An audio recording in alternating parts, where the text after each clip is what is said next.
Hey guys, it's Wayne Santos, one of the editors at CGM, and we are still doing our sounding off about the games of the year.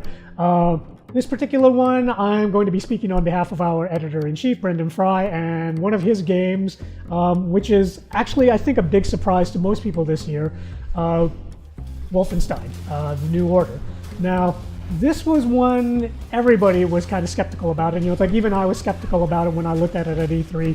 Wolfenstein has had kind of a scattered history over the years. I mean, it started out as like one of the defining games in the FPS genre. Before that, it was actually kind of an Apple II adventure game where you wandered around trying to plant a bomb to blow up Hitler. But now, this time, it's like instead of it just being like this big, gory, ridiculous, ha-ha Nazi-killing shooter, the developers actually decided to play it straight with this one. And even though they kept the ridiculous name of B.J. Blazkowicz as the hero's name, that ridiculous name aside, they played it straight with an alternate history story that looked really seriously at what would have happened if the Nazis had actually taken over Europe and imposed their new order upon the world.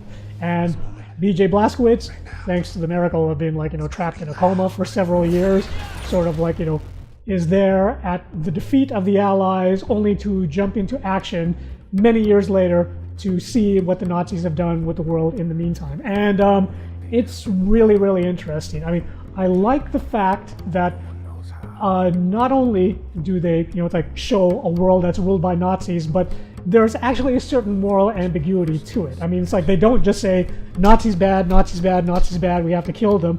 They actually show, a London that no longer has any appreciable crime. It's like all of these people in these different countries that are now enjoying a fairly stable standard of living.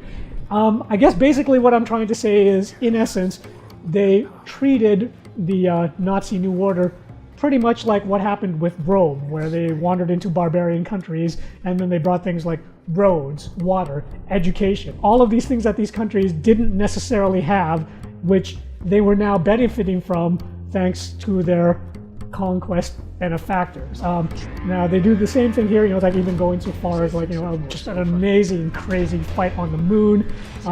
But they also bring depth to B.J. Blazkowicz, which is just another one of those crazy things that you wouldn't expect from a first-person shooter that's just about killing Nazis. Blazkowicz himself has a past, he has feelings, he actually has interior monologues at certain points in the game where he's reminiscing about his own life and what it means to be in this world and whether the Nazis are really all that bad and all that sort of thing. It is supposed to be a game that is the latest addition to one of the original big dumb first-person shooters, but it somehow actually manages to marry some pretty snappy first-person shooting with a fairly compelling and thought-provoking world and theme. So to Wolfenstein New Order, it's like you surprised everybody. See ya.